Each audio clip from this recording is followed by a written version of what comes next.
Strawberry jam that's homemade is 10 times better than store-bought. It just is.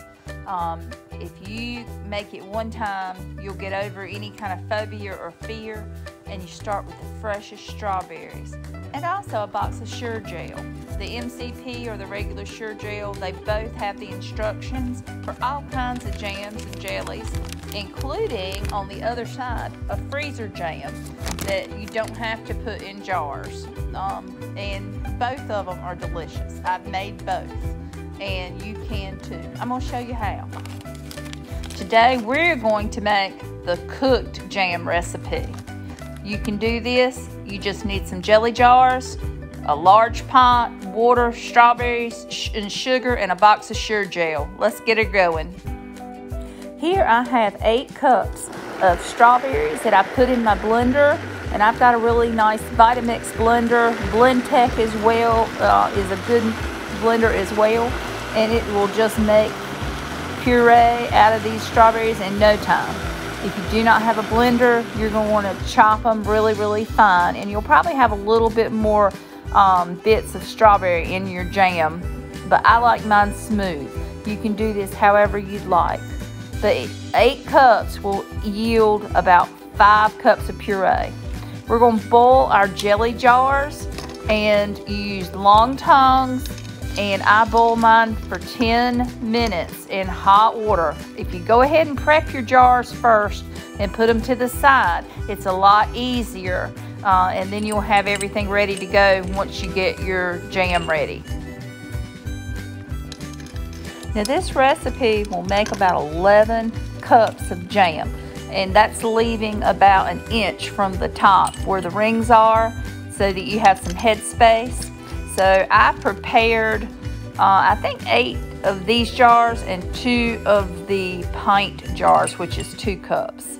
And yeah, I just sit them on a towel and let them cool. Now it's time to make the jelly.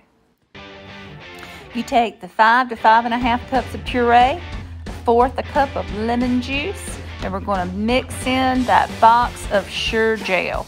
Now, I don't know what the difference is between the MCP and the regular Sure Jell, but both of them work fine.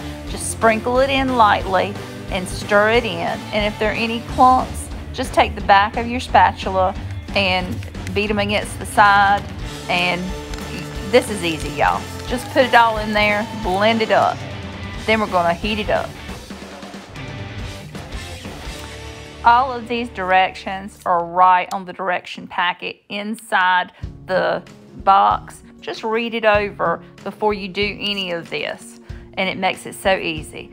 I use my largest spatula just to scrape down the sides and to stir the bottom, and it's not hard, y'all. Y'all can do this. I also added a 1/2 teaspoon of butter to this because it keeps it from foaming up when it's boiling. So that's what you see floating in there, is just a 1/2 teaspoon of butter. And I'm just stirring it. That's about as hard as it gets, and that's the truth.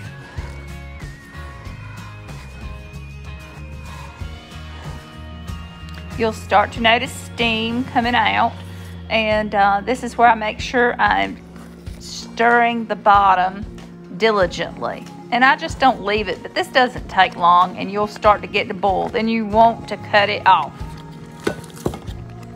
Now the directions is going to say 5 3/4 cup of strawberries and 8.5 cups of sugar.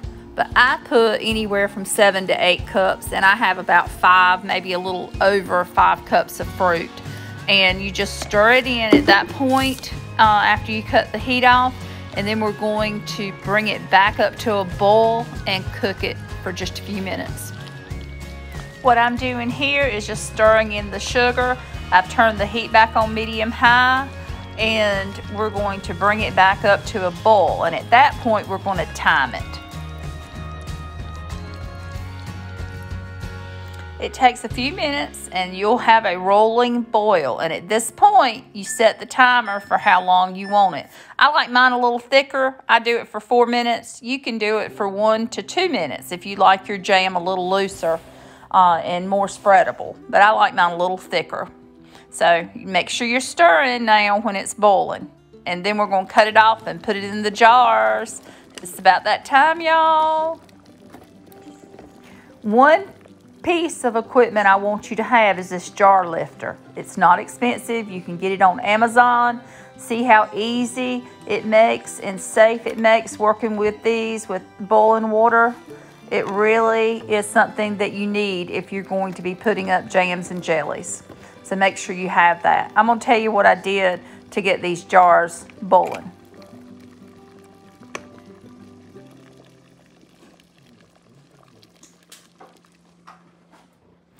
Once the jam was done, I just ladled it into the jars.